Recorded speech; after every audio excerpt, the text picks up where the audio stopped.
Bem-vindos a mais um episódio do nosso podcast Direito com Café. O tema de hoje é Mentes Sãs na Balança, promovendo saúde mental na advocacia. E para falar desse tema, nós trouxemos nossa convidada, né, Fernanda Rocha. Eu vou falar um pouquinho aqui sobre ela, né? Sempre foi uma pessoa conectada a pessoas. Percebeu que deveria cursar psicologia através de uma amiga no ensino médio. Trabalha com psicologia clínica há 10 anos. Seu público é 99% transtorno de humor, com ênfase em ansiedade. Já fez diversos cursos e formações na sua área de atuação, sendo as principais psicologia clínica e saúde. Bem-vinda, Fernanda, ao nosso podcast, né? Você pode contar um pouco para a gente sobre o seu trabalho? Sim, é um prazer estar aqui com vocês hoje. E atualmente eu trabalho na clínica, né? Faz 10 anos, como você disse, atendo crianças, adolescentes e adultos. Uhum. E trabalho em 2 clínicas lá em Petrópolis, na região serrana do Rio. E também faço atendimentos individuais, né? Sou autônoma, e atendimento online, presencial e online. E nesse passo de... Já vou começar saindo do roteiro e perguntando, porque vai surgindo a curiosidade, né? Crianças, adolescentes e adultos. Quais as situações mais difíceis? Criança, adolescente ou adultos? Eu acredito que hoje a situação de saúde mental está difícil. Sim. Então, assim, não tem idade, né? Porque eu costumo falar, assim, dentro dos atendimentos, assim, se você tem saúde mental hoje, é porque você percebeu isso através do aprendizado que você teve, né? Talvez a sua mãe não teve a mesma oportunidade que você. Sim. Talvez seus avós não. E a gente tem que quebrar com essa... Quebrar o ciclo, né? Exatamente. E a gente tem que começar a promover a saúde mental. Entendi. Agora, visando o seu trabalho, né, na advocacia, que é nosso tema aqui, por que você acha, né, que é crucial a saúde mental na advocacia?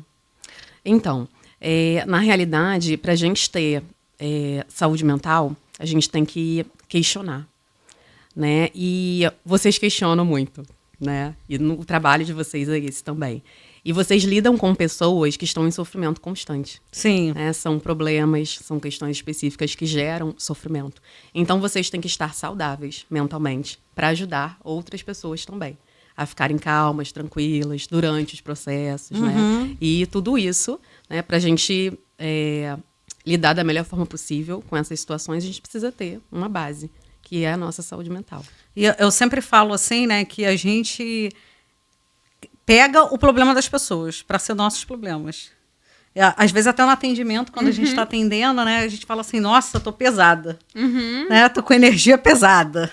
Que parece que aquela pessoa foi lá, e eu acho que talvez a sua profissão também aconteça isso, a pessoa foi lá e despejou toda a energia para você poder cuidar daquilo. É o que acontece muito com a gente. Ela parece que tira aquele peso nas costas e coloca na nossa mesa para a gente poder saber lidar com aquilo. Sim. A gente tem que criar uma barreira para saber administrar isso, né? Na faculdade de psicologia ensinam pra gente, né? Mas para vocês têm que ter um limite, né? Tem que identificar qual é o limite, porque a gente vai se identificar com o problema do outro, né? Tem a questão da empatia. Da empatia se colocar. Isso. Você só não pode deixar que aquele problema seja parte da sua vida, porque senão você sai daqui e leva para sua casa.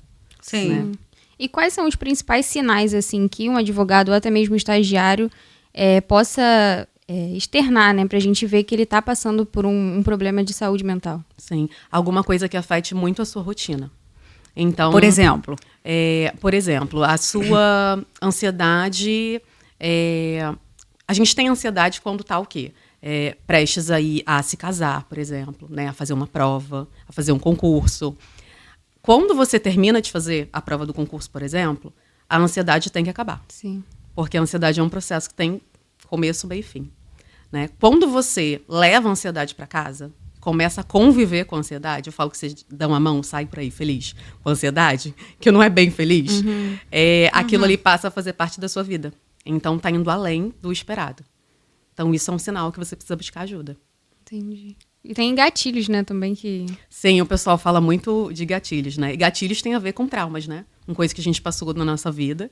E aquilo ali acaba soando negativo pra gente. E aí a gente vai vendo em outras áreas da vida também, vai tombando com aquilo ali. E aquilo ali que marcou vai sempre ser um trauma. A não ser que a gente desfaça, né? Trabalhe isso. Sim. E até que passe a não ser mais um trauma, né? A questão dos tribunais, né, e audiências, que isso é comum na vida do advogado. Eu, particularmente, eu estou nessa área há 10 anos e passei por muitas situações complicadas, principalmente em audiência, a pressão da audiência. Ainda mais quando eu comecei a advogar, né, houveram situações que me desestabilizaram e até hoje tem certas coisas que me dão gatilho por causa das audiências. Porque a gente, às vezes, acha que o advogado está acostumado. Primeiro que a gente nunca se acostuma, eu acho isso. Sempre dá aquele friozinho na barriga quando a gente vai fazer uma audiência. Eu acho que tem audiências que é bem mais tranquila, por exemplo, juizado, né, que a gente faz. Mas teve algumas audiências que, assim, eu já fui humilhada por juiz, por outro colega de trabalho, né, por outro advogado. Enfim, aquilo me deu vários traumas, né, dessa questão. Então, como você acha que essa pressão nos tribunais que dá para você estar ali, eu acho que as pessoas veem mais aquelas audiências pela TV que são mais filmes, aquelas audiências agressivas, mas até uma audiência que me marcou vendo foi aquela do Tribunal do Júri, da Boate Kiss, né? Que era uma pressão tão grande que eu estava sentindo a pressão. Não só a pressão dos advogados, né, do promotor e dos juízes, como a pressão da mídia pelo caso em si, que foi algo muito grande. Então, como que você acha que essas audiências podem afetar a saúde mental de advogados e estagiários, né, as audiências, os tribunais? Sim, é uma situação delicada, né, muitas vezes, é uma situação de tensão. Então, a gente tem que ir para lá sabendo que a gente vai passar por aquilo. Isso aí já dá o quê? Uma pré-concepção para sua mente de que é o ambiente que você vai ter. E também essas surpresas que vocês acabam passando, né, durante o período de trabalho, sabendo também que isso pode acontecer. Né? Então, já prepara a sua mente para, já é um ambiente. Porque se você for, né, pensando que vai dar tudo certo, gente, pode ser que dê tudo certo, ou pode ser que não dê, e aí? Entendi. Né? Então, a gente precisa se preparar antes nesse sentido, né? Conversar, ter um diálogo interno, né, para entender como é que funciona aquela situação, como que a gente vai agir caso aconteça alguma coisa. Isso tudo é um preparo que a gente faz. E lá, tentar manter, sabendo, né, que pode existir um desrespeito, alguma coisa nesse sentido que não era para existir. Né, a gente sabe disso. Né, mas, infelizmente, a gente convive com todo tipo de pessoa e a gente precisa saber lidar com essas situações. Então, sabendo que podem ocorrer coisas que não estavam ali no planejado, né, e uma coisa muito boa também é você ter uma prática de uma rotina mais equilibrada, né? Porque se você, por exemplo, não dormir, né, a quantidade de horas que você precisa dormir, que para cada pessoa, né, é uma quantidade de horas, você não se alimentar bem, isso tudo vai contribuir para o seu estresse, para a sua ansiedade. Né? Então, tentar manter ali um mínimo de equilíbrio para você poder lidar com as situações de tensão que vão surgir assim, no meio do trabalho. Né? Entendi. E essa questão abrange vários aspectos, né? Você ter uma rotina saudável, você se alimentar bem, você fazer um exercício físico, né? Ou eu só preciso na psicóloga. Como que funciona? Então, a psicoterapia, o que ela vai fazer? Ela vai abrir um campo na sua mente. E você vai passar a refletir sobre situações que vocês não refletiam. Então, o que você levar para o atendimento é algo que você vai passar a olhar de uma forma diferente e vai trabalhar aquilo ali. Então, você vai mudando o seu comportamento, as suas atitudes, o seu pensamento, a partir do momento que você leva essas situações de dificuldade para a psicoterapia. E isso, você vai tendo cada vez menos dificuldade de lidar com as coisas no seu dia a dia. Entendi. Nesse campo, vou aproveitar, não sei nem se tem nessa minha colinha aqui essa pergunta, mas qual a diferença da psicóloga e psicanálise? Psicanálise é uma abordagem, inclusive é a minha abordagem. Né? Todo psicólogo, quando se forma, ele precisa escolher uma abordagem para ele estar atuando na clínica. Então, a psicanalista é uma pessoa que fez a formação em psicanálise e ela atua com a psicanálise. E tem psicólogos também que simplesmente atuam com a abordagem da psicanálise. Você se forma em psicólogo? Isso, você se forma em psicólogo. Você especializa em psicanálise? Isso, que é uma faculdade generalista, né? E aí depois você pode se especializar em qualquer uma das abordagens, né? Cognitivo-comportamental, psicanálise, gestalt. E aí você atua junto com aquela abordagem na clínica. Entendi. Mas qual a diferença, assim, na prática, de uma psicóloga por uma psicanálise? na prática, a psicanálise ela vai olhar muito em relação ao inconsciente, né? E a psicóloga vai olhar com uma abordagem mais geral, né? Não vai olhar de uma forma tão específica. Né? Por exemplo, se você estava conversando com uma amiga esses dias sobre autoestima. E aí ela comentou até assim comigo, né? Ela falou assim, isso é até meio polêmico, mas assim, autoestima não existe na psicanálise. Né? Porque a autoestima é uma coisa que ela se retroalimenta. Né? Então, ela vai ter uma explicação diferente na psicanálise do que da psicologia. Então, a gente precisa estar atento só a isso. Né? Eu falo, por exemplo, dentro do Instagram, do ponto de vista da psicologia. Porque nem sempre eu posso levar nomes, posso levar coisas que as pessoas vão entender. Não vai ficar claro para todo mundo. Então, eu prefiro falar a partir do ponto de vista da psicologia e utilizar a clínica, né, dentro da clínica, a psicanálise. E como eu sei que é bom para mim a psicologia ou a psicanálise? Aí você vai escolher uma psicóloga com base na conduta dela, na conduta ética. Né? Geralmente eu falo com as pessoas o seguinte, vocês escolham a psicóloga de vocês com base em indicação de alguém. Né? Porque é uma pessoa que vai mexer com a mente de vocês. Então não dá para ser qualquer pessoa. Independente da abordagem da psicóloga, se ela tiver uma conduta ética, for uma boa psicóloga, ela vai conseguir ajudar vocês. Entendi. Então não tem como eu tô com esse sintoma, eu tenho que buscar uma psicóloga. Eu tô com esse sintoma, eu tenho que buscar uma psicanalista. Não. Entendi. É apenas uma abordagem para guiar o trabalho na clínica mesmo. Entendi. E quais estratégias você sugere para lidar com estresse? Antes e após, né, por exemplo, uma audiência, que é um momento, assim, momentos de muita tensão. Isso a gente pode tirar para outros aspectos da nossa vida, né, de outros momentos. Aqui a gente está tentando, né, abordar a parte da audiência. Qual seria a minha preparação antes e depois? Por exemplo, eu fui lá não fazer uma audiência, fiquei extremamente nervosa, até para os advogados, os estagiários também, que vão se formar e tal, e não tem aquele contato, e acha que é aquele mundo maravilhoso onde todo mundo se respeita na audiência, onde vê essas séries, né? Que ninguém fala junto. Que ninguém fala junto, que não tem quebrar. Eu lembro que a primeira audiência que eu fiz, a mulher batia na mesa e gritava. Gritava, porque além dela ser advogada, ela era parte. Nossa. E ela batia na mesa gritando. E eu assim, gente... Imagina o choque, né, que foi. A primeira audiência. A primeira audiência, eu fiquei, gente, essa mulher... E eu pedindo para fechar a pauta, porque tava uma lavação de roupa suja. Eu, fecha a pauta. Não tem acordo, fecha a pauta. E a mulher batendo na mesa, gritando. Porque, assim, no campo jurídico, né, a gente acha que só vai fazer audiência com o juiz. Então, a gente tem essa visão. Não, tem que respeitar, porque o juiz lá, muitas vezes, é um conciliador do tribunal. Então, ela, como sabia que era um conciliador, né? Porque dependendo da audiência, até a gente mesmo fica na dúvida se vai ser um juiz mesmo, enfim, se vai ser outra coisa. Ela se alterou ali e eu fiquei ali desesperada. Depois eu fiquei com um trauma tão grande daquilo que até eu voltar para querer fazer audiência, para saber qual postura eu tinha que tomar ali, foi realmente muito difícil. Nossa, traumático, né? Aí o que você sugere antes e depois? Você acha que tem alguma abordagem que facilitaria isso? Sim, a psicologia não trabalha com, eu costumo falar isso, pílulas mágicas, né? Que é o que a gente... Um comprimidinho antes, comprimidinho depois. Exatamente.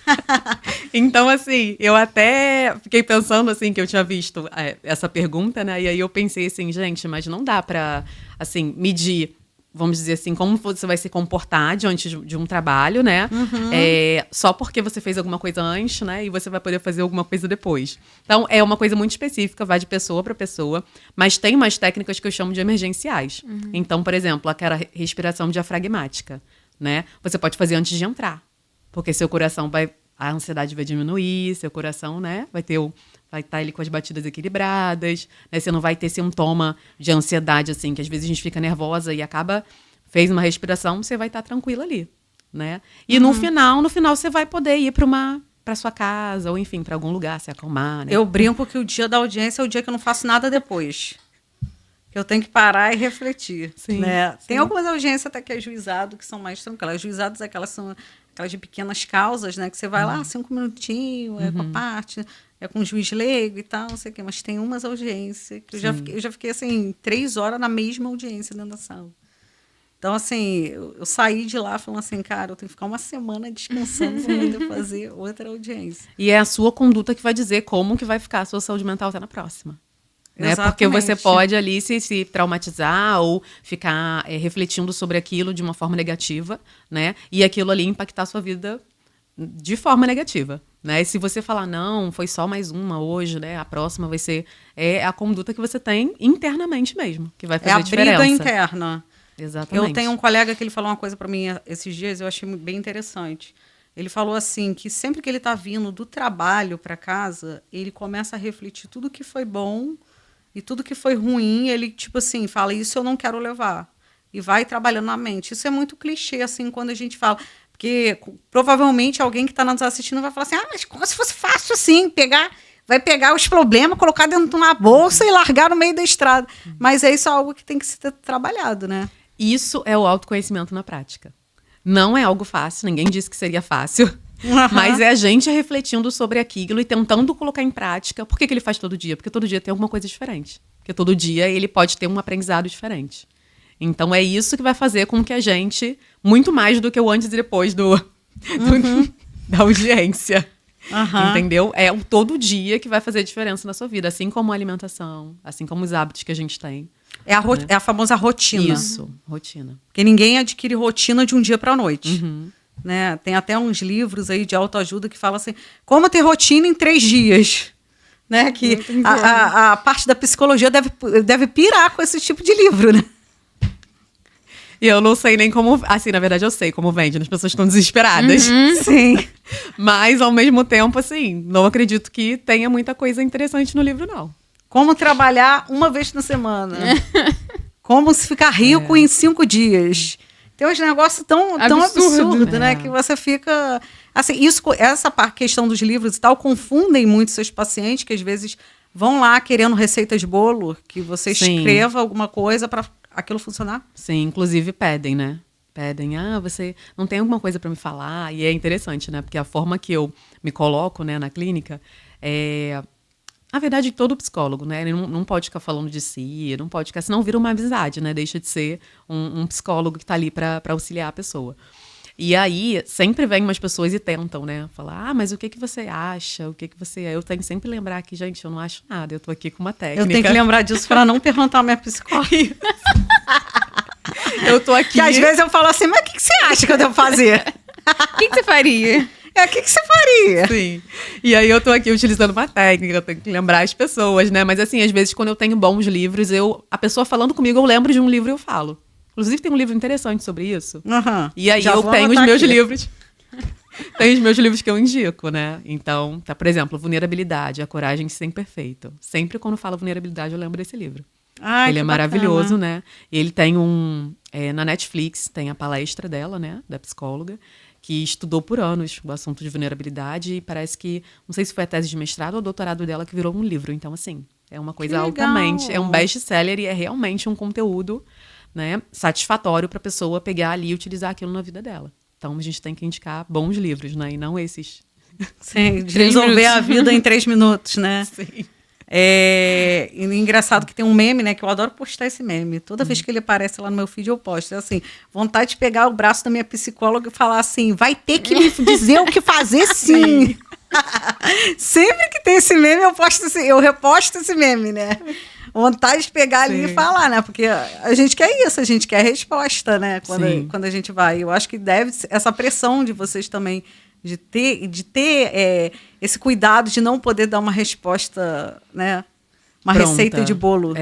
Até porque uma resposta pronta você não precisava pagar um profissional para você ter, né? Você tem muitas pessoas aí, só escolher uma por dia. Exatamente. Então jogar no Google, né? O que eu preciso fazer para isso? Sim. Agora, com inteligência artificial, jogar na inteligência artificial, né? Sim. E esse comportamento é um comportamento que a gente tem, que eu chamo carinhosamente, porque não é para ofender, né? Que a gente tem uma mania de falar assim, você é infantil, né? Você tá tendo uma atitude infantil. E não eu falo assim, gente, colhe com carinho essa frase.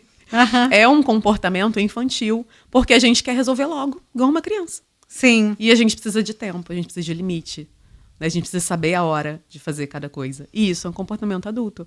Sim. Né? Então a gente tem que, muitas vezes, acabar acolhendo essa nossa criança interior, né? Essa nossa criança que foi um dia que queria tudo para ontem, sabendo que tem um tempo para cada coisa e tudo bem, a criança tá assim, né? Daqui a pouco você vai se recuperar e falar assim, não, realmente, né, a gente precisa pensar como adulto. Eu até sigo uma mulher, que ela é autora de alguns livros infantis, que ela compara o comportamento de uma criança com o comportamento de adulto. Nossa, bem legal. É bem legal assim, as comparações. Você tem certas coisas que, por mais que a gente saiba que é errado, eu nunca parei para refletir. Por exemplo, a criança fazendo pirraça, né? Tá ali fazendo pirraça porque quer uma coisa, ou tá de cara feia num lugar e você queria que ela estivesse socializando ali, ela tá de cara feia, aí você briga com o marido, aí bate a porta, fica 3 dias sem se falar. Pô, que é isso? É a mesma coisa, uma pirraça ali, né? Exatamente. Então, tem muito comportamento que a gente tem que é justamente isso que você falou. É uma pirraça, da gente querer tudo para ontem, né? Do nosso jeito. Do nosso jeito, de como que as coisas funcionam, que é que as pessoas pensem. E também vem aquela questão da preocupação, né? Do que o outro está pensando, se eu estou fazendo. Antigamente, eu era muito assim, de fazer alguma coisa, tipo assim, alguém não me respondia muito bem. E eu ficava assim, pô, será que eu fiz alguma coisa? Eu voltava na conversa ali para ler se eu tinha feito alguma coisa. Então, agora é um negócio que eu deixo até muito claro para os meus amigos. Se a pessoa não fala o que está acontecendo, não tem como eu saber. Sim. Porque, às vezes, eu não sei onde errei. Eu erro também, não é que eu não errei. Mas se a pessoa chegar para mim e não falar assim, Kelly, eu estou chateada com você. E eu sou essa pessoa também. Você me conhece já há bastante tempo. Você também. Eu sou a pessoa que, quando eu estou chateada, eu vou falar. Vou falar assim, olha, isso que você fez naquele dia me chateou, me magoou. Porque o outro não é obrigado a saber, você vai ficar ignorando o outro, né? É um negócio muito sem sentido, né? Sim. E isso é uma medida de saúde mental, né? Que você coloca na prática. É característico de quem faz terapia. A gente consegue enxergar de longe. Minha terapia está dando certo. Anos de terapia. Mas é isso, eu vou continuamente na terapia, toda semana eu estou lá. Não posso ser só paciente, porque... pelas questões éticas. Sim. Mas aí, enfim. Voltando aqui ao nosso roteiro, né? Eu ia falar sobre esse caso, né? Até porque eu estou grávida, né? E esse caso da lei da Júlia Matos, né? Que foi um caso, né? Que a Júlia Matos foi a filha de uma advogada, Daniela Teixeira, que ela pediu prioridade. E é um negócio tão absurdo aqui, que isso é de 2013, né? Estou até pegando minha colinha aqui. 2013, 9 anos, né? É um negócio tão recente assim, que ela pediu prioridade numa audiência, não teve, e ela teve que passar o dia todo no fora, e a bebê nasceu com 29 semanas, ficou mais de 60 dias na UTI, e levou essa lei que é uma prioridade da gestante, né? E aí a gente para pensar essa pressão na audiência. Que engraçado que agora que eu estou grávida, eu vejo, eu até fui tive um pouco de empatia para pensar isso no próximo, porque assim, eu estou grávida, tu vai estar grávida só por um período, né? Eu não vou passar a vida toda grávida. Como que as pessoas não estão preparadas, os lugares não estão preparados, por exemplo, para atender uma pessoa que tem prioridade, né? Às vezes eu vou em outro lugar, tem prioridade? Não tem prioridade. Não tem estacionamento prioritário. Não tem. A gente foi até num evento essa semana que não tinha estacionamento de prioridade. Aí eu fico pensando, uma pessoa que é cadeirante, uma pessoa que não enxerga, uma pessoa que como que essas pessoas, né? A gente acaba se colocando no lugar, porque essas pessoas têm doenças que vão ficar para sempre, né? Enfrentam dificuldades diárias fora. Isso já gera problemas de saúde mental, fora as dificuldades do dia a dia. E você tem muitos pacientes assim, com problemas assim, físicos, que além da parte física tem que trabalhar com a saúde mental? Não, geralmente eu atendo pessoas como você disse lá no começo, né, transtornos de humor. E isso gera um bocado de limitação, né? Porque tanto são sintomas físicos como sintomas mentais. Então, emocionais, né? Mentais e emocionais. E a gente fica sempre... eu fico sempre refletindo, pensando no quão difícil quando uma pessoa chega para mim no começo, né? E fala sobre o que ela está passando. Porque a gente tem que passar por muita reflexão para poder quebrando, né, os nossos preconceitos para poder Sim. chegar no psicólogo. E a gente vai falar também sobre estigma, né? Já estou adiantando, né? O quanto as pessoas têm preconceitos, né, em relação ao psicólogo, porque, na verdade, é uma pessoa... O que as pessoas pensam, né, no senso comum, é uma pessoa que vai te dizer o que fazer. E não tem nada a ver com isso, né? Então, o nosso ego não deixa. Né? Então, às vezes, uma pessoa fica para procurar tratamento 2, 3 anos. Fala comigo num dia e demora 2 anos para chegar. 1 ano e meio para chegar. E você acha que essa demora é porque eu tenho que pagar, é porque eu não quero... Porque eu acho muito curioso, né, falando de questões financeiras, que as pessoas se preocupem na academia, pagam numa academia, que não é barato. Hoje uma academia não é barata. Pagam para se alimentar num restaurante muito caro, pagam para ter uma roupa de uma blusinha de R$300, mas quando é a questão da mente, eu não vou gastar dinheiro com um psicólogo. E eu então. acho que a questão mental é muito importante, né? Porque com certeza vai se refletir fisicamente. Você tem que tratar primeiro a questão mental. Sim. Porque eu sempre falo assim, até no meu Instagram tá lá, saúde mental é a base da sua vida.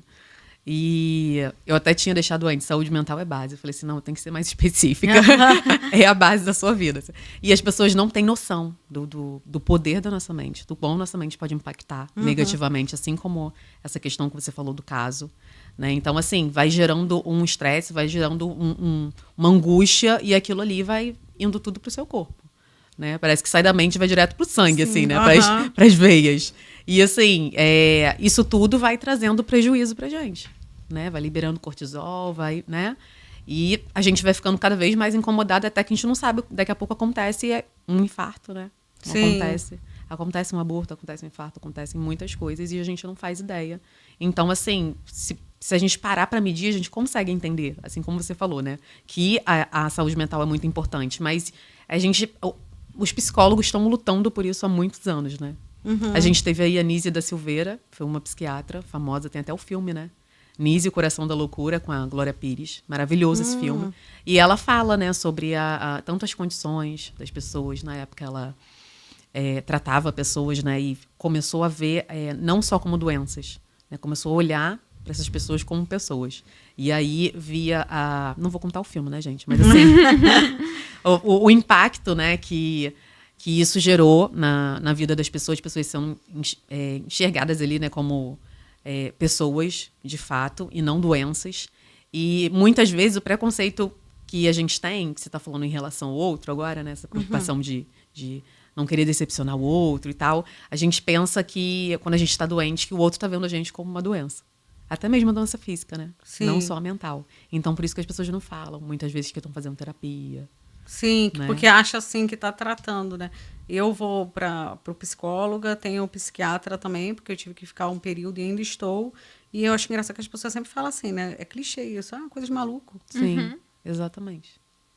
Eu comecei a ir no psiquiatra porque eu estava tendo muita insônia. E eu fui no neurologista porque eu tinha uma crise de enxaqueca muito forte. Aí ele falou, seu problema não é com isso, seu problema é que você não dorme.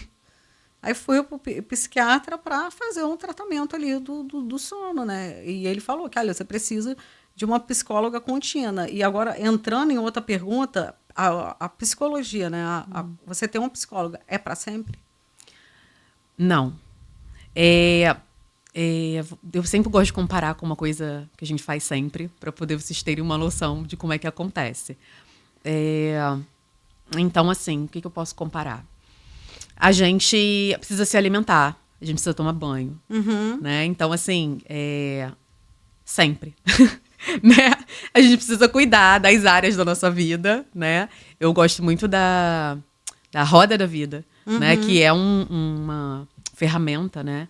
Que você pode usar tanto ali no consultório, né? Como eu já utilizei na época que eu trabalhava de CLT. E também a gente pode pegar na internet ali, colocar ali Roda da Vida e vai baixar. Ela tem as áreas da sua vida. E aí você imprime ela e pinta ali. Pinta ali, faz uma atividade para relaxar ali, né? Pega uns lápis de cor e vai pintando. Daí você pinta cada área da vida que está escrita ali, o quanto você está alimentando. Se aquilo ali estiver em desequilíbrio, você vai entender o que está acontecendo na sua vida, por que está acontecendo. Não precisa nem do psicólogo. É uma atividade rápida, prática, né? Só ter um lápis de cor e você consegue entender. Então, assim, a nossa vida vai estar sempre, né, Uma época você vai estar alimentando uma área mais, outra... Porque a gente tende a desequilibrar, né? Com o dia a dia, com a rotina, com as coisas que acontecem. Mas a gente tem sempre que estar voltando para o equilíbrio. Então, nesse desequilíbrio, pode ser que a gente precise de ajuda. Então, a gente pode fazer um período da vida, daí, sei lá, ficar 5, 10 anos sem fazer e, de repente, precisar de novo. Por conta desses ciclos, né? Que começam, se fecham. E diferentes fases da vida. Por exemplo, de repente, você pode ter precisado em algum outro momento da vida que não fosse grávida. E aí veio a gravidez e aí você está precisando por conta de umas questões que foram geradas. Exatamente. De um ciclo da vida. Entendi. E aproveitando, entrando em outra pergunta, quando que eu sei que eu tenho que trocar de psicóloga? Trocar de psicólogo, isso é bem interessante. E os psicólogos não gostam muito de falar sobre isso, né? Porque é bem polêmico. Já vem eu aqui, tirei fora do roteiro, porque eu não estava, né? Já bombardeando a Fê aqui, né, com a gente, mas vai lá. Pode mesmo, tem que usar mesmo. A pessoa tá aqui, você tem que explorar. E aí, assim, o que eu percebo das pessoas que chegam pra mim, tá? Eu sempre falo assim, gente, tem uma psicóloga de confiança. Às vezes, psicóloga, eu digo de confiança, é assim, alguém pra você tirar uma dúvida. Alguém pra você perguntar. Se você não tiver, você pode pagar uma consulta. Só pra fazer isso. Esses dias uma amiga me ligou e falou assim, não, posso pagar uma consulta? Eu falei, mas por que você quer uma consulta, minha querida? É minha amiga, né? Aí ela, não, que eu quero te dar umas dúvidas de abordagem. Eu falei, me liga à noite que eu te explico sobre abordagem, né? Isso não é alguma coisa específica pra você falar, né? Sua pra você falar. E até porque eu nem posso atender ela, né? E assim, a gente precisa de uma pessoa pra gente poder estar... A gente não entende de todas as áreas. Por exemplo, eu não entendo de direito. Então, vou precisar de... Como algumas vezes já fiz, né? Ligar pra você, mandar uma mensagem, perguntar e você me orientar, passar pra outra pessoa. Então, assim, a gente precisa estar sempre conversando com alguém pra poder ter uma noção. Agora, a pessoa sozinha, quando ela sente que o profissional, por exemplo, tá dando muita opinião, que é uma coisa que não pode falar de outros pacientes. Falar de outros pacientes é algo antiético. Então, assim, tudo ainda que foge... que não cite nome, é antiético. Exatamente. Então, assim, tudo que foge muito ali de te ajudar, de te orientar, de repente a pessoa tá falando demais e começa a falar da vida dela. E aí eu fico, calma aí, você tá pagando com uma pessoa pra você passar um tempo pra ela, pra resolver as suas questões, e ela tá falando durante 10, 15 minutos da vida dela, o que é isso? Né? Então, você tem que avaliar isso com muita cautela, né? E ter uma pessoa pra perguntar quando... Né, necessário, né? Como se tiver alguma dúvida que a gente sente ali que não está indo bem. Entendi. Né, da forma que deveria. E eu já vi também casos da pessoa assim, achar que o psicólogo é a bengala. Não pode viver sem o psicólogo. Exatamente. E isso é complicado, né? Porque cabe também ao profissional direcionar isso. Identificar, sinalizar para a pessoa. Às vezes não vai sinalizar assim, olha... Você tá me fazendo de bengala, não vai ser assim. Mas vai ter, né? Cada pessoa tem um tempo. Então, já tive, por exemplo, casos que eu tive que direcionar ali, dependendo, durante 3 meses para uma questão. E já tive casos que, em 3 sessões, eu consegui. E já é uma pessoa que aceita mais, é mais aberta. Tudo isso tem que ser avaliado. Então, a psicóloga é uma profissão difícil. Não é uma coisa fácil. E a gente está lidando com isso o tempo todo, né? É um paciente atrás do outro. Sim, exatamente. Ia ser outra pergunta pessoal que eu ia fazer, né? Que também não está aqui. Aproveitando para fazer a consultoria dela. Exatamente, para fazer a consultoria.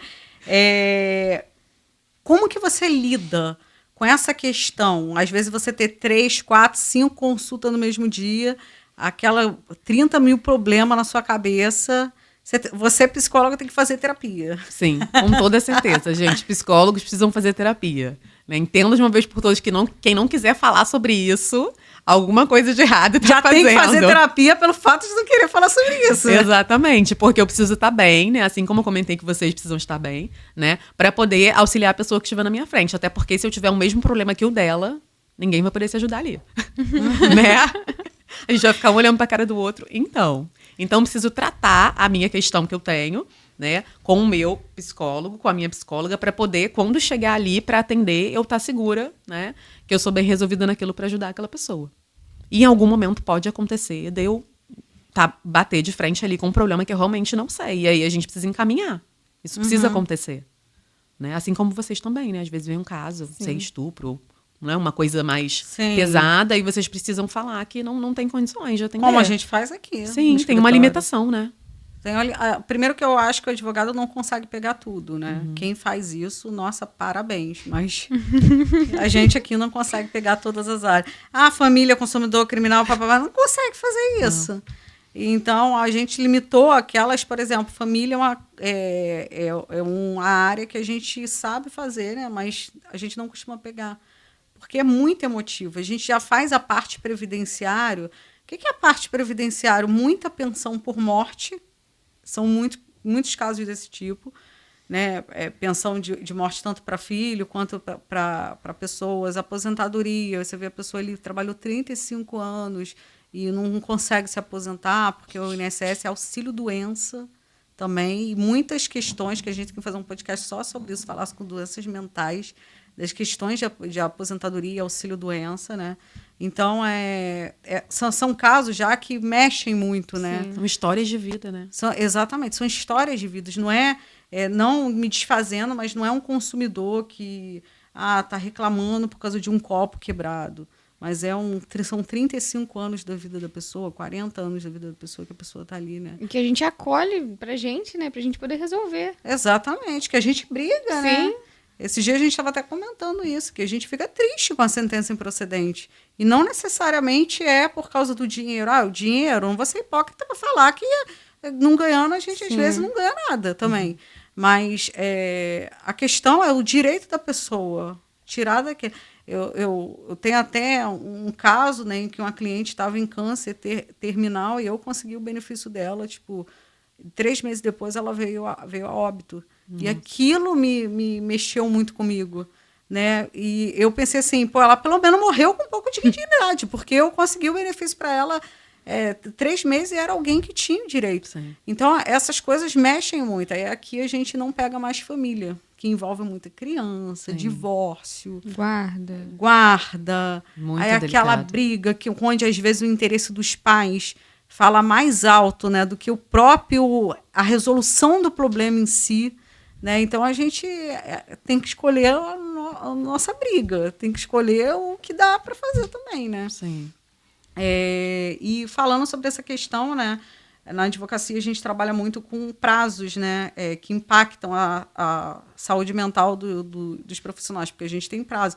O menor prazo, que se eu não me engano, a gente tem assim fixo, é um prazo de 5 dias para você poder entrar com embargo de declaração, né, que é uma peça processual.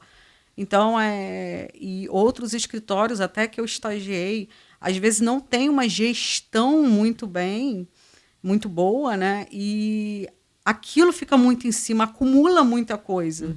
O prazo vence amanhã. A gente aqui tenta sempre adiantar. Sim. Mas aqui, né, o nosso escritório é um escritório menor, a gente tem um controle de todos os clientes e tal. Mas tem escritórios, por exemplo, de contencioso de massa, que são escritórios muito grandes, que lidam com essa pressão constante. Tem que fazer prazo, tem que fazer audiência. E eu já trabalhei, já estagiei na época em escritório assim, em que aquilo... Você não conseguia, sua cabeça não para de trabalhar com aquilo, né?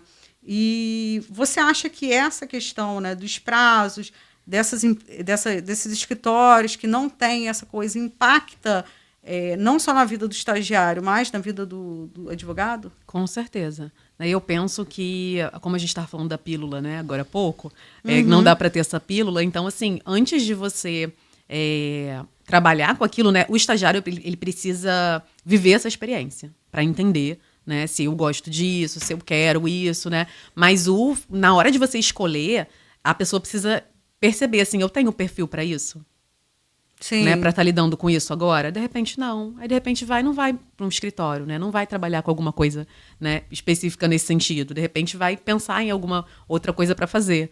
Né? Porque, às vezes, a gente vai no embalo porque já teve a experiência, né? E já vai entrar, já vou entrar, vou trabalhar com essa área logo. E, às vezes, não é ali. Às vezes, a pessoa gosta da família. E é no estágio que a pessoa escolhe. Vai ver o que melhor, né? Exatamente. Porque se você entrar num lugar e pegar aquilo ali no susto, né? E você não saber lidar com aquilo ali, vai gerar muito estresse, muita ansiedade, né? Vai gerar... implicações ali que você não vai estar esperando nem preparada e vai ficar complicado, né? E tem a questão também de muitas pessoas que não seguem carreira por causa desses traumas. Não deve ser somente na advocacia, mas em várias outras carreiras. Por exemplo, a Lu estagiou aqui comigo e detestou, foi uma experiência ruim, ficou com traumas e tal, não sei o que lá. Não, eu desisto da carreira. Provavelmente você deve ver muitos relatos disso, que a pessoa desiste da carreira pela experiência que ela passou a não ser boa, que aquilo trouxe um trauma para a vida dela, né? Sim. E aí não consegue lidar com a escolha que foi feita, né? E às vezes nem escolheu desistir. Às vezes a pessoa está sofrendo tanto que a única coisa que passa na mente da pessoa é eu não quero mais isso. Né? Que é, por exemplo, uma questão do suicídio, né? As pessoas acham que os outros se matam porque, nossa, foi uma opção, eu escolhi. Não é. O sofrimento é tão intenso, é tão uma coisa que a pessoa pensa assim, eu acho que se eu tirar a minha vida, eu vou parar de sofrer. Então, é isso que a pessoa que se suicida tem em mente, né? Por exemplo. Eu acho um grau tão grande, porque aquela pessoa capaz de pensar isso, né, é tão triste assim, né? Que a pessoa não viu outra solução na vida do que cometer o suicídio para se livrar do problema. E a gente também vê alguns casos, né, da pessoa que ali está em ambiente de trabalho, né, principalmente essa questão de ambiente de trabalho, está sendo maltratado, não está legal, mas às vezes precisa do dinheiro, ou às vezes está numa situação de comodismo, como eu já fiquei, de comodismo, de estar em lugares que não eram para mim estar ali. E fiquei ali por vários motivos. E aquilo, eu brinco assim, né? Que tem muitas pessoas que falam assim, mas pelo menos você aprendeu, mesmo que seja ruim. Não queria ter aprendido de uma forma ruim. Eu podia ter aprendido de outra forma boa, entendeu? Que não impactasse menos na minha vida. Né? Do jeito que impactou eu aprender de uma forma ruim nesses lugares, né? Então, não tem esse negócio de... Bem, pelo menos eu penso que não tem esse negócio de tirar a coisa ruim do lugar. Não, eu levei lembranças ruins e isso me fez não sei o quê. Não, eu podia ter aprendido de uma forma melhor, gente. Sabe? Será que eu teria mesmo que aprender de uma forma ruim, né? E eu penso muito sobre essas pessoas que, às vezes, estão num trabalho insatisfeitas ou que não têm certeza e estão ali, pressão psicológica da família, de continuar no local, continuar estudando, né? Fazendo aquela área, se forme, depois são pessoas frustradas, né? E isso vem desde a infância, né, às vezes, né? Sim, inclusive tem famílias, assim, que eu percebo muito, que eu vejo também, de médicos, né? E querem formar filhos médicos. Sim! E aí, assim, como assim? Aquela criança já vem com a vida pré-estabelecida? Como funciona isso? Né? E às vezes as pessoas vivem vidas, assim, são gerações... Né, de pessoas, de repente, insatisfeitas ou que se acostumam com aquilo ali. Sim. Né, porque não conseguiram colocar a opinião do outro de lado, né, porque aquela pessoa também é uma pessoa de referência, né, um pai, uma mãe, e seguir as suas próprias escolhas. Gente, isso é um fardo. Sim. Imagina. Entrando nesse meio da saúde mental da advocacia, quais são as doenças que mais, assim, se mostram, tanto para advogado quanto para estagiário? Transtorno de ansiedade generalizada, né, que é a famosa TAG, depressão. E aí, também a questão da ansiedade social, né, que até estava conversando com a Kelly. A ansiedade social é como se fosse eu falo assim, um braço da ansiedade generalizada, né? É uma consequência, né? As pessoas às vezes não conseguem ir para lugares com muitas pessoas, né? Lugares lotados. Às vezes evitam de ir, né? Você chegar atrasada no lugar também é uma tristeza, porque é como se todo mundo estivesse olhando para você. Todo mundo prestando atenção, você é o centro das atenções ali. Isso, exatamente. E aí é uma dificuldade que a pessoa acaba parando de sair de casa, né? Acaba deixando algumas coisas de lado que gosta de fazer, né? Mas tratando a ansiedade generalizada, né? Levando esses assuntos para a psicoterapia, a pessoa melhora e consegue, muitas vezes eu já vi, né? Conseguem voltar a frequentar esses lugares. E normalmente, assim. Mas isso é o TAG? É o TAG, é o transtorno de ansiedade generalizada. A ansiedade social, ela tá dentro do TAG. E o TAG, me dá exemplos do TAG. Comentei com vocês agora da ansiedade que você... do casamento. Né? Do casamento você tá lá e você vai casar e você fica ansiosa. Acabou o casamento, acabou a ansiedade. Né? Acabou a festa ali, você fica tranquila, né? Acabou a ansiedade. Só que as pessoas, geralmente, elas ficam ansiosas eternamente. Então, passam dias e elas continuam com aquela ansiedade. Então, ansiedade na rotina, ansiedade para fazer alguma coisa específica, ansiedade no trabalho. É uma ansiedade que ela extrapola os limites. Ansiedade então, sempre. Exatamente. A todo momento. Com um sofrimento também, uma angústia muito grande o tempo todo. Medo de fazer as coisas, querendo manter as coisas no controle, que isso também é algo, né, que é bastante... Não é falado muito em relação à ansiedade, mas é um dos principais sintomas da ansiedade. Querer manter as coisas o tempo todo sob controle. Achar que pode controlar tudo, Sim, tipo isso. sim. E aí, isso é uma ansiedade generalizada, né? As pessoas, às vezes conversam comigo na rua, eu não preciso nem... saber, porque é um nível de sofrimento muito grande, né? Sintomas físicos também. Né? As pessoas, às vezes, confundem com pânico. Mas a ansiedade é o tempo todo. O pânico é uma coisa que você acha que você vai cair dura ali, sabe? Tem uns sintomas físicos muito fortes. A ansiedade não, aquilo que está sempre com você e não te larga nunca. E todas essas, né, doenças, elas podem surgir ao longo da vida ou desde criança já manifesta uma criança ansiosa? Como que é isso? Pode surgir ao longo da vida, em algum ciclo, que eu falei também agora há pouco, né? Em algum ciclo de vida, e a pessoa ir lá fazer psicoterapia e resolver, ou até resolver sozinha mesmo, dependendo do nível da ansiedade. Mas pode ser que, e hoje eu recebo muitas crianças com 7, 8 anos, 9 anos, assim, extremamente ansiosas. Atendo adolescentes com 11 anos, 12 anos, que não conseguem ficar parados, assim, não conseguem organizar a mente para falar o que está sentindo ali. E é um incômodo muito grande. Mas o que você acha que mudou de sei lá, 10 anos atrás para agora? O que é rede social, Exatamente. tela, a falta de paciência dos pais de cuidar?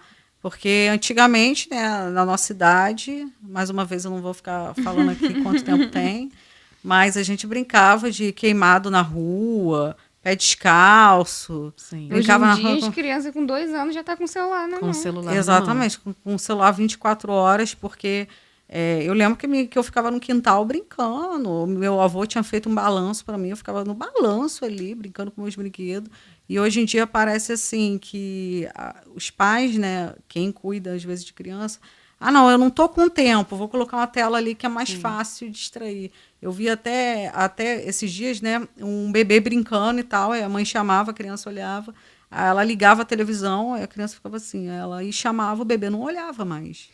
E o que você acha que está influenciando as pessoas cada vez mais novas? Isso é genético, já vem dos pais, ou isso os pais acabam passando ansiedade para os filhos? O que você acha disso? É o chamado mundo moderno, né? Onde as coisas na tecnologia acontecem mais rápido do que a nossa mente consegue processar. Então, assim, isso já diz tudo, né? Então, você não consegue educar o seu filho, porque você está presa em alguma situação, porque você tem que comer rápido, porque você tem que trabalhar, né? O seu filho precisa de atenção, mas não é a atenção que você deu ao primeiro filho, que está dando para o segundo. Vai mudando, né? De geração para geração, como você está falando, né? E a gente precisa entender também a geração que a gente viveu e a geração que a gente está vivendo agora, né? As diferenças e não colocar assim, porque as coisas antigamente eram melhores. Gente, o mundo evolui também. A gente pode ver que tem muita coisa boa hoje que não tinha há 20 anos atrás. A gente tem que entender como que a gente vai funcionar diante dessas mudanças. Sim. Né? Então, se é prejudicial para mim, aí eu tenho que ir aqui, estou aqui, por exemplo, com meu filho, com meu marido, e eu preciso conversar aqui com meu marido para ver o que a gente vai fazer, né? Uma mudança na rotina. Só que as pessoas simplesmente deixam levar. Não querem ter o trabalho. Sim. Né? E dá trabalho, gente, viver. Se Dá você trabalho. não se organizar, você vive de qualquer jeito. E isso aí é extremamente prejudicial para a saúde mental. Uma dúvida que me surgiu foi como que a gente diferencia um estresse ou uma ansiedade normal para uma doença mental mais grave? Mais grave assim como? Exatamente. Como você falou do TAG, que é uma ansiedade para sempre. Você sempre está com essa ansiedade. Sim. Comentei que a ansiedade tem começo, meio e fim, né? E ela tem essa duração, por exemplo, da ansiedade, ela pode ser de 2 horas. Ela pode ser de uma manhã toda, ali se você for passar por uma situação à tarde. Essa é a ansiedade considerada comum, né? Ela dá e daqui a pouco ela passa. A ansiedade generalizada, o transtorno de ansiedade, você fica o tempo todo impaciente, o tempo todo, pensando nas coisas, o que o outro vai achar, se eu vou agradar, se não vou agradar. A sua mente não para por 1 minuto. É um dos sintomas que eu mais vejo, assim, depois do controle, é esse. Eu não consigo ficar quieta. E isso é muito angustiante. Você não consegue chegar em casa e relaxar. Você tem que estar sempre fazendo alguma coisa. Entendi. Ou E sempre isso- pensando em alguma coisa. Sempre pensando em alguma coisa ou em fazer alguma coisa e não consegue fazer. Que não consegue tirar do papel. Você imagina, uma agitação constante dentro de você. A questão da procrastinação. Exatamente. Procrastinação, autossabotagem, tudo isso. Isso Doenças tudo modernas. tem a ver com a ansiedade. Também. E você pode procrastinar sem ter ansiedade. Também. Né? Deixar pra depois, vai deixando pra depois e pronto. Mas a ansiedade é uma coisa assim que você não consegue sustentar, generalizada. Entendi. E muitas pessoas vivem sem tratamento por muitos anos. E como que eu diferencio, por exemplo, a procrastinação normal de preguiça, de não querer fazer, Sim. para uma procrastinação que decorre de uma ansiedade? Sim. A procrastinação normal, você vai deixar ali, por exemplo, segunda. Vou fazer daqui a uns 2 dias. Aí você vai lá e pega, tem que fazer, né? Sabe aquela louça, às vezes, que a pessoa deixa na pia? E às vezes a pessoa quer ter um pouco de preguiça. Aí vai ali e põe uma aguinha com sabão quando seca. Cara, você tem que lavar aquela louça. Então, assim, uma hora você vai pegar e vai lavar aquela louça. Acredito que na mesma semana, né? Acredito eu. E aí, assim, se você não lavar aquela louça, ela vai te gerar um transtorno. Ela vai te gerar um cheiro ali, né? Vai te impedir de gerar um você fazer incômodo. coisas. Exatamente. Vai te impedir de você fazer coisas ali na cozinha, porque vai estar aquela louça ali, né? A mesma coisa com relação à saúde mental. Né? Se você não agir, não fizer aquilo ali em quanto tempo, a gente deveria ter prazos também para nossa vida, não só. Né, com relação. Advocacia. Então, assim, a gente precisa fazer para poder, né, a vida funcionar, para as coisas seguirem. Então, quando você consegue fazer, procrastinou um pouquinho, né? Mas consegue fazer ali na mesma semana, tá tudo ok. Uma coisa é você ficar com meses, né, algo acumulando ali e você não conseguir, que é o caso que acontece muito da depressão. As pessoas que entrarem em depressão Por e não ficarem ali, conseguirem. não conseguem tomar banho, não conseguem lavar uma louça, não conseguem, quando vai ver a casa parece muito esse programa, né? É verdade. Então, a ansiedade também é assim. Você fica num nível extremo, não consegue fazer nada. Quando vê, tá preso.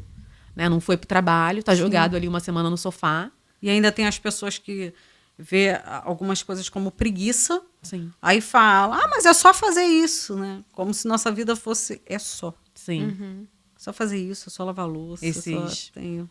Preconceitos, né? É. E a gente acha que é muito fácil de resolver. Até porque quando o problema é do outro é muito fácil, né? Sim. O Sim. negócio é quando chega muito isso pra mim no consultório. Quando chega lá e eu achei que isso não pudesse acontecer. E minha filha teve, por exemplo. Né? Imagina a dor dessa pessoa, né? Que tá sentindo a dor e não pode ajudar a filha. Sim. Sim, Mas isso é bom, porque a próxima geração não vai ter. Eu sempre falo isso. entendi. A próxima geração vai estar, né, mais tranquila. E isso que é o movimento da vida, né? E quais os primeiros passos que um profissional, né, deve suspeitar de ter saúde mental? Por exemplo, uma pessoa assistiu o nosso podcast, está passando por uma dificuldade no trabalho, ou é um advogado, um estagiário, não está vendo que se enquadra em algumas coisas que você falou. Sim. O que ela deve fazer primeiro? Procurar um médico, procurar um psicólogo, procurar o quê? Sim. Geralmente as pessoas procuram um psiquiatra, né? Porque já estão num nível que elas não conseguem mais lidar com a situação. Porque vai deixando tanto para depois, né? Vai procrastinando, né? Por conta dessas coisas que a mãe fala, a avó fala, porque ouve na televisão, porque tem vergonha de falar, né? Porque tem dificuldade de falar para o psicólogo, né? Que está passando por aquela situação. Então a pessoa vai deixando para depois e acaba piorando o quadro. Então elas vão direto no psiquiatra. E muitas pessoas também querem a solução da pílula. Então vai no médico, que o médico vai te dar a pílula. Né? Mas os próprios médicos hoje, já está chegando muito para mim, que encaminham para o psicólogo. Que entendem que você precisa trabalhar uma coisa a nível mental, trabalhar os seus comportamentos para você perceber o que está acontecendo com você e não deixar aquilo repetir. Porque o medicamento, ele é apenas um paliativo. Sim. Né? Você vai tomar, mas se você não fizer a terapia, temos estudos que comprovam isso. Tá? E já tem mais ou menos aí uns 10 anos, esses estudos. E as pessoas não sabem disso. Né? Se você tomar um medicamento e não fizer a psicoterapia, não vai resolver o problema. O meu psiquiatra, eu estou sendo acompanhada para ele já tem, 2 anos, e ele me obriga a ir para o Sim. psicólogo. Ele, São os toda a melhores sessão ele me profissionais. pergunta, você está indo no psicólogo? Quantas vezes você está indo no mês? Sim. Aquela Porque não cobrança. adianta nada. O cara vai estar ali trabalhando e você não vai estar. Né? Não é só fazer uma receita ali, vai para casa, toma isso. Aí ele pergunta se eu estou malhando, se eu estou fazendo atividade física, como que tá a minha vida, como que tá meu trabalho. Aí ele faz uma apanhada geral. Ele está indo no psicólogo? Eu Sim. estou. Esse é um bom psiquiatra, não um psiquiatra que olha pra você e fala, tá tudo bem? Tá tendo alguma alteração com medicamento? Não. Então tá bom, vou Tchau, aumentar. vai, próximo. Vai embora, né? Não é, né? Um médico, inclusive, eu acredito que seja um dos mais importantes esse também, né? Porque ele vai mexer completamente com a sua... Porque se ele falar assim, tá bom, vou aumentar e da próxima você me fala se tá tudo bem. A pessoa vai achar que é aquilo ali, não é. Né? Não é uma coisa só pra ser tratada com medicamento, são O os buraco dois. é mais embaixo. Exatamente. Entrando um pouco nessa questão que Kelly trouxe, quais são os principais sinais que um funcionário ou um estagiário ele pode apresentar para que ele procure uma ajuda, né? Sim. Inicialmente é uma mudança de comportamento. Né? Às vezes a pessoa já chega ansiosa, né? Para trabalhar, por exemplo, não tem como você percebe, a gente consegue perceber que a pessoa é muito agitada. Ou que a pessoa está sempre muito calada. São pequenas mudanças, assim, né? Ou chega, já tá naquela coisa que você vê assim, nossa, isso não é natural, né? A gente percebe. Ou começa uma mudança de comportamento. Então, se a pessoa falava muito, ela começa a falar pouco, né? Se a pessoa ela é mais alegre, ela começa a ficar mais fechada, mais triste, porque tem que ir para o trabalho, né? Não pode escolher não ir, né? E muitas vezes não fala, por causa do preconceito, né? O que as empresas também não aceitam. Atestado, né? Quando coloca lá. Sim. Então, são muitas questões, né? Que estão envolvidas nisso. Ou então, se eu colocar atestado, eu vou perder meu emprego. Exatamente. Né? Tem várias questões das pessoas se sentirem, né? Porque eu sou daquela pensamento, né? Que o funcionário chegou um dia atrasado, né? Não, eu vou punir, isso está errado, porque eu sempre estou cedo. Gente, as coisas acontecem. Quando a gente começar a tratar o humano como ser humano, né, as coisas facilitam, né? Sim. E a gente tem mania muito de condenar o outro, né? Lógico que a pessoa todo dia chega atrasado e sai cedo, é diferente. Mas a pessoa chega uma vez, está ali tentando compensar e tal, não, chegou atrasado, tal, não sei o quê, e acaba dando uma pressão no trabalho, né? Uma pressão de que você tem que estar ali 100% certo. Você não pode rir, você não pode ser feliz, você tem que ali fazer seu papel e tal. Enfim, é fofoca de trabalho também, né? Que tem as questões que alimenta, fofoquinha ali, fofoquinha aqui. Um colega meu estava contando um caso lá de fofoca, que essa semana que levaram uma fofoca para ele de trabalho, eu falei assim, sabe o que você tem que fazer? Chegar para essa pessoa que está te contando a fofoca, se isso está te fazendo mal, não fale sobre isso, deixa. Porque assim, não vai adiantar. Ou você chega para a pessoa da fofoca e conversa com ela, entendeu? Então, assim, são situações que a gente tem que arrumar meios do trabalho, né, dentro do trabalho. De funcionar.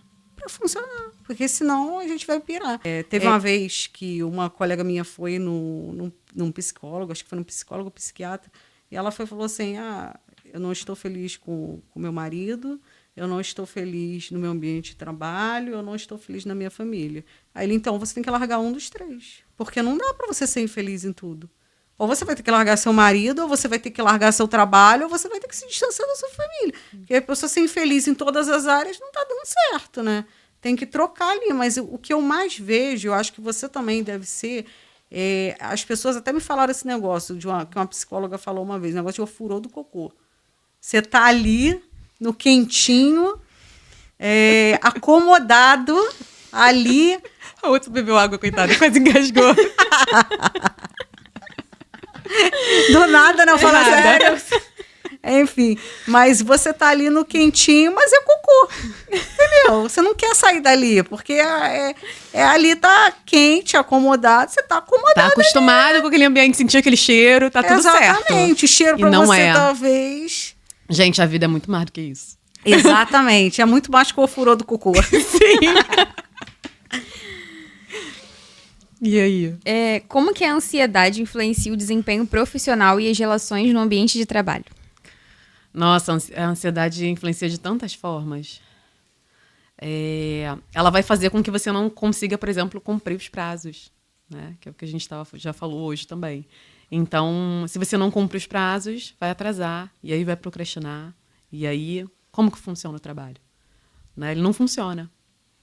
Então, a gente precisa prestar atenção, né? Olhar pra gente, o comportamento que a gente tá tendo, se ele tá sendo funcional ou não, fazer a prática do autoconhecimento, que você comentou que o seu amigo parece que faz, né?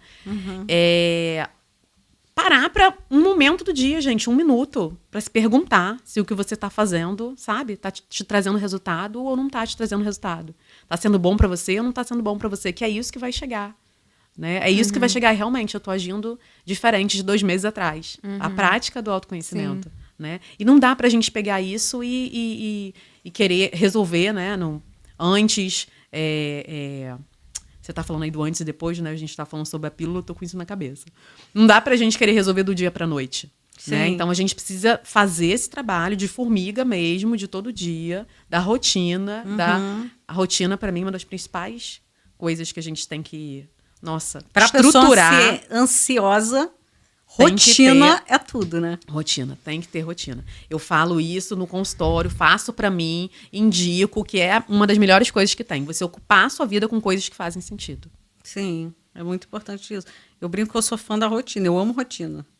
Assim, você organizar. Então, se a pessoa me liga, por exemplo, agora, me chama pra ir pra algum lugar, aquilo me desestabiliza. De uma forma, eu fico assim, gente, não tô preparada pra isso. Eu tenho que me preparar, você tem que me avisar com antecedência, eu tenho que me preparar psicologicamente e fisicamente pra ir. Já tem gente que ama isso, né? E é um negócio impressionante. São perfis diferentes. Esse dia, eu acho que eu vindo pro escritório, né? Um colega me ligou e falou assim, 10 horas da manhã, numa quarta, vamos andar de bike agora? Aí eu, gente, eu tenho... Ainda que eu estivesse em casa, eu não tenho estrutura pra isso, né? Eu preciso da minha rotina ali, preciso avisar antes e tal, e eu ficar satisfeita com aquilo, enfim, pensar na roupa, pensar em tudo, pensar como que eu vou estar, imaginar eu pedalando, aí sim. Se você não se sentir tão à vontade com isso, olha, eu pegando consultoria. Não, porque assim, seria interessante você fazer até um dia para ver como você se sente. A não ser que seja insustentável para você. Não consigo de jeito nenhum. Porque isso vai te trazer uma resposta também sobre você. Sim. Né? Sobre a ansiedade. Porque você quebra. E a sua mente fica assim, como assim? Não era pra estar agindo dessa forma. Eu pensei você quebra que eu não ciclo. ia, tô aqui. É uma coisa boa. É uma coisa boa pra experimentar. Eu já tô pegando consultoria. Viu? Agora... Tá vendo, gente? Agora a gente vai fazer isso. Tá, agora minha questão. Prova da OAB. Eita! Como gerenciar a ansiedade, o estresse pré-prova, né? Porque a gente já sabe a data, já sabe tudo. Como que gerencia essa ansiedade? Como eu já comentei aqui com vocês, que a gente precisa fazer um planejamento, né? Da nossa vida. O ideal seria se a pessoa começasse a ver que tem aquela dificuldade ali em algum momento da faculdade, por exemplo, né? E, não, agora eu preciso, né, buscar ajuda. Não, isso aqui eu não consigo lidar. Mas, quando a pessoa não faz isso, a tendência é que ela esteja mais preocupada, ainda mais ansiosa, né? Que o problema esteja avançando. Né? Porque não tratou ali no começo. E aí, chega um momento ali, não, agora tá impossível, né? Psicoterapia.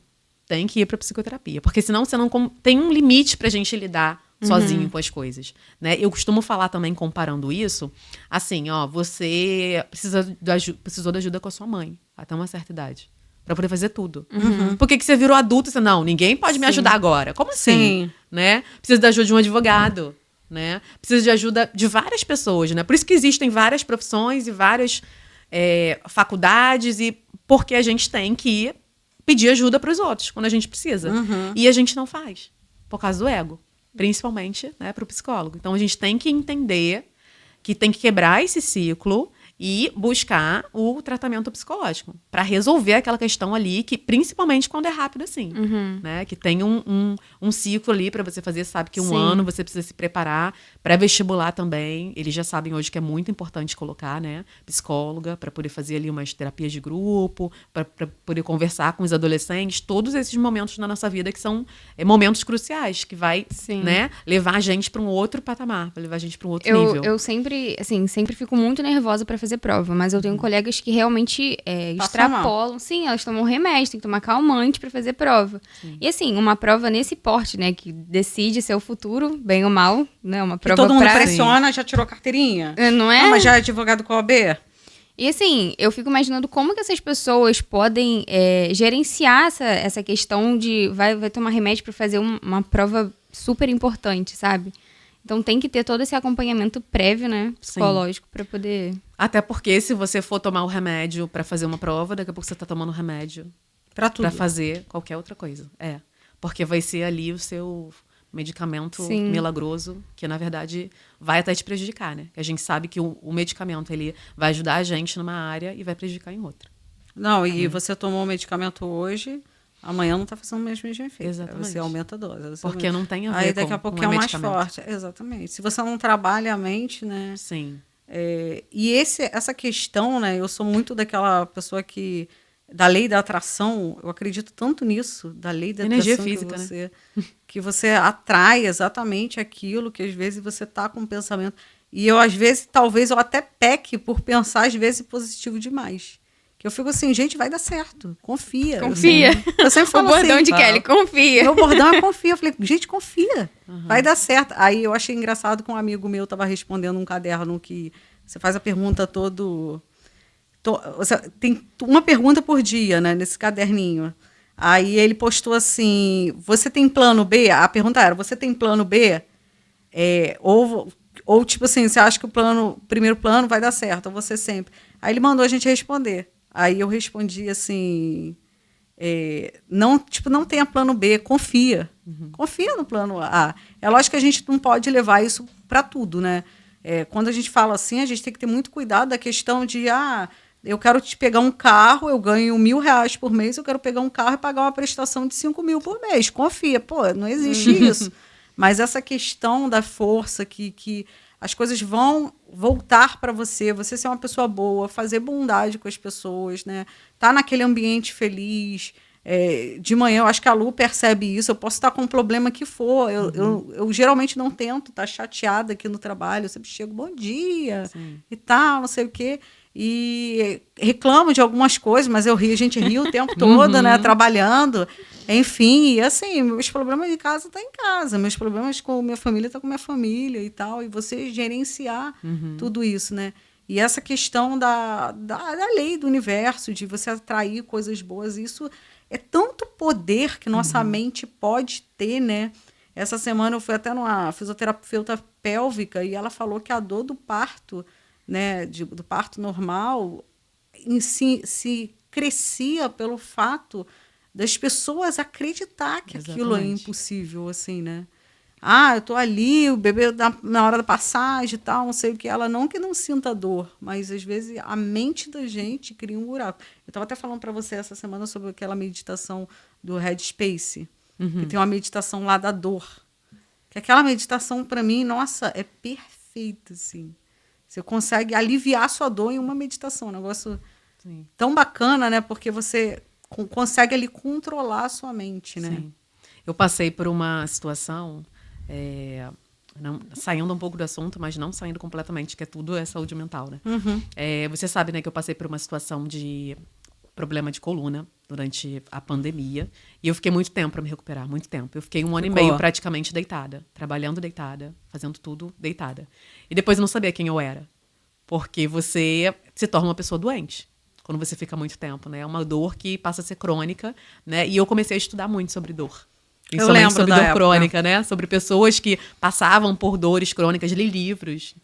E o que eu percebi, assim, é que eu tive muito mais controle no sentido positivo, não de você querer controlar no sentido negativo, da mente, pude muito mais entender o potencial que eu tenho a partir do momento que eu comecei a ter essa dificuldade com a dor.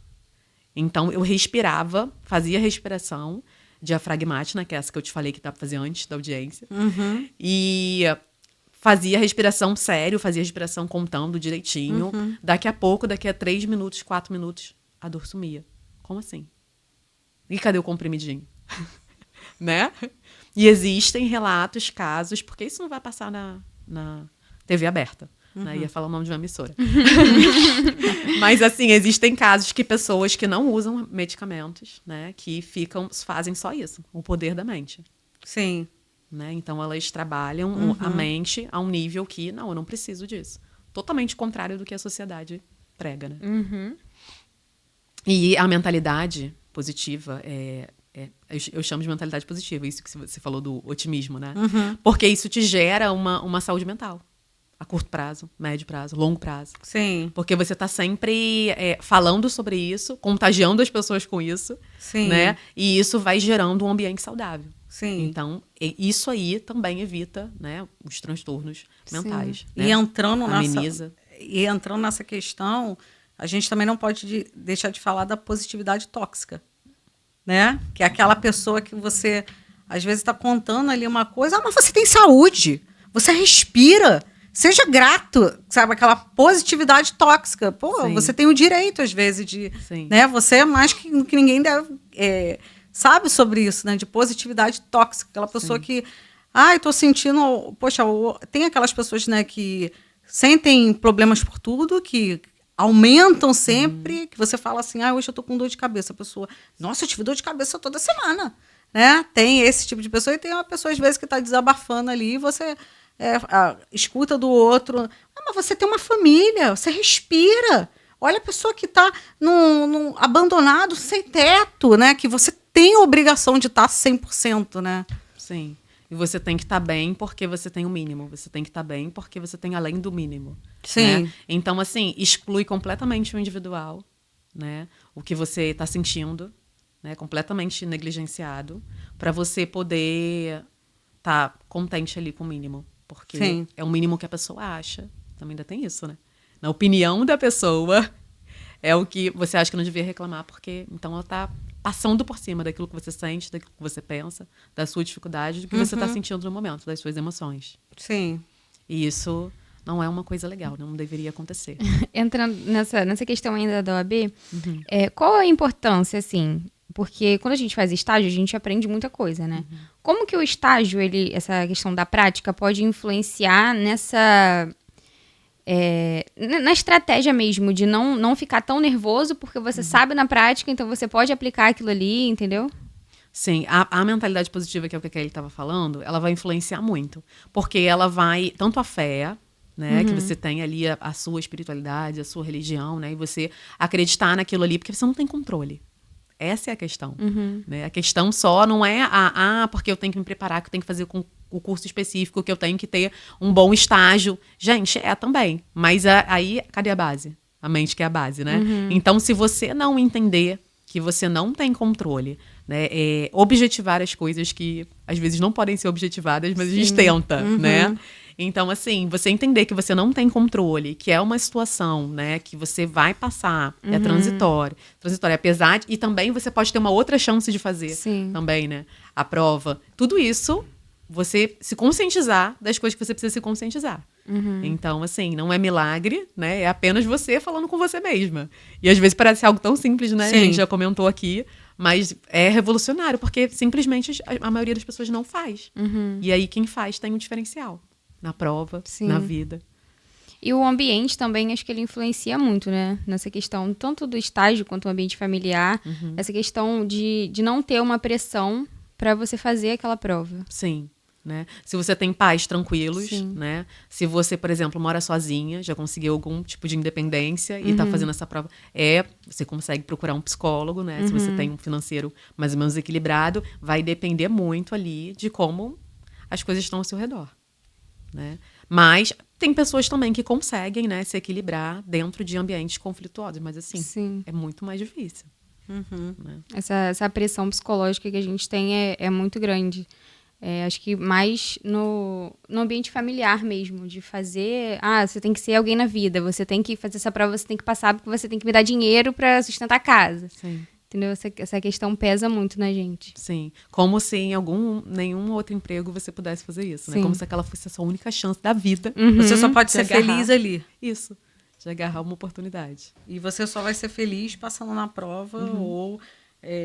muita gente também, eu acho que, na verdade, as pessoas não passam na prova mais por psicológico, por não saber a matéria. Acaba desistindo. Isso não é para mim. Né, isso eu não vou conseguir fazer. E cria aquela barreira e desiste. Né? Quantas pessoas a gente vê que é advogado sem OAB, né? Na verdade, são só graduados e não continuam na profissão. Né? Então, englobando então, essa parte, né, de OAB, de estágio, enfim, até para a Lu é muito importante, para alguns estagiários que seguem nosso canal, a importância do ambiente de trabalho, né? O que vai influenciar no estagiário, o que é bom para ele, o que não é. A gente já falou isso, mas para a gente fechar num resumo, né? Para deixar de conselho para quem está nessa fase de estágio, passando a prova da UB, que já tem um turbilhão de emoções, né? O chefe vai sempre ser o guia, né? Eu tô sendo uma boa guia para você. Do estagiário, coitado. Olha, coitada, a pressão. A pressão psicológica. A pressão em frente à psicóloga. Olha só, gente. Então, assim, vou aproveitar, vou falar que eu assisti o seu episódio, foi ótimo. Obrigada. Você falou bem da Kelly. Ai, que bom. Viu? Né? E aí, assim, o chefe vai influenciar, né, completamente a figura ali do advogado no quem a pessoa está se tornando. Então, as atitudes são muito importantes, né? Os comportamentos, porque você vai ser o espelho para a pessoa que está ali. É uma responsabilidade tanto. As coisas ruins você não precisa pegar, não. E aí, assim, a pessoa que teve uma experiência ruim, por exemplo, ela tem que se preocupar em buscar outros profissionais, né? Buscar ali na internet, buscar ali amigo de amigo, né? Para não se tornar aquela pessoa ali, não ter só aquele exemplo, né? Que é muito importante. E também buscar ser a sua própria referência. Porque às vezes simplesmente a gente não vai ter referência, né? E para não ser prejudicado ou para não ter somente aquela visão, a gente tem que ampliar a nossa visão. Então, quem eu quero ser, né? Como advogado? O que eu quero fazer, né? Qual é o meu objetivo, né? Por que eu cursei essa faculdade, e o que eu vou fazer com isso? Né? Isso é muito importante. Isso também vai trazer qualidade de vida e saúde mental. E também poder sair do estágio se não está satisfeito. Às vezes, não ficar, por exemplo, eu já fiquei no estágio por causa das pessoas, não pelo que eu estava aprendendo. Entendeu? Assim como já fiquei no estágio pelo que eu estava aprendendo, não pelas pessoas.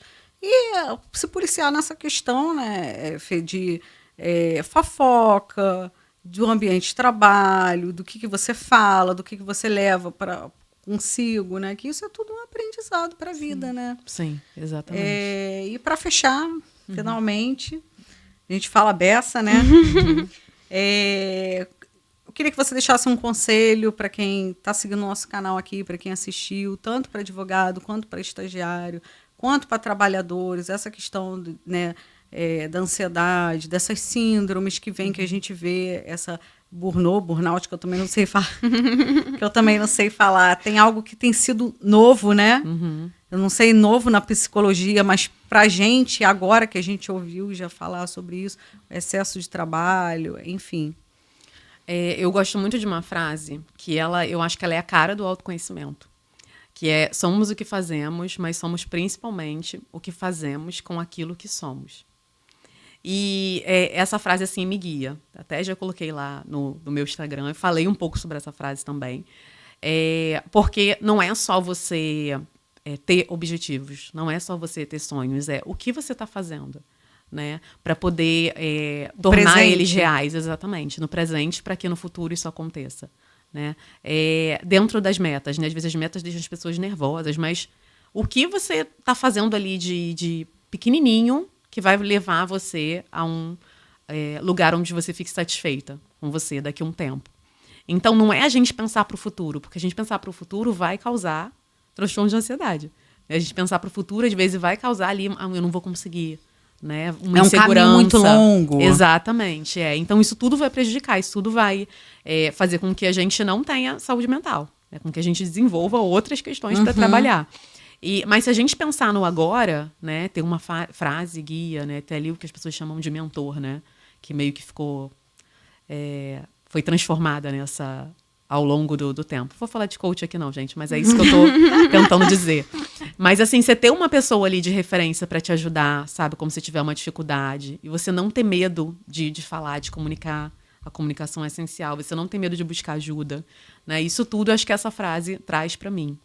Então, a gente precisa se conhecer todos os dias. Todos os dias tem alguma coisa para aprender, né, sobre a gente. E para quem está assistindo, se estiver com alguma dificuldade, né, que consiga levar isso adiante no sentido de descobrir o que está acontecendo, de não enxergar isso como um impedimento gigante. A gente enxerga como uma pedra gigante. Às vezes a pedra é pequena, a gente é que coloca, né? Ela é enorme ali no meio do caminho. Então, se conscientizar disso e perceber que a vida é agora, a gente só pode fazer alguma coisa para mudar no agora. Né? Então, se conheçam e sigam adiante, independente das questões, né, que a gente precisa resolver. Não deixa que isso vire uma pedra no meio do caminho. E vou falar também da minha rede social, né? Pode falar. O Instagram é Fernanda Rocha Psicóloga. Eu falo lá sobre ansiedade, falo sobre saúde mental Bem no legal dia a seu dia. Instagram. Obrigada.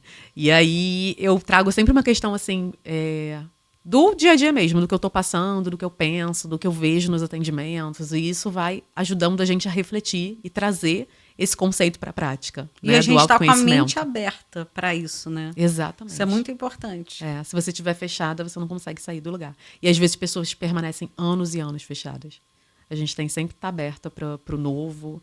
Independente da idade. Isso, para descobrir, para realizar, para mudar, para tudo. É isso. Obrigada, Fê, Nada, tá eu que aqui com a agradeço. gente, participando do nosso podcast. Eu vou deixar o Instagram da Fernanda aqui embaixo. Se vocês tiverem alguma dúvida, podem mandar diretamente para ela. Sim. Ou no nosso canal aqui. Obrigado pela participação. Até o próximo episódio.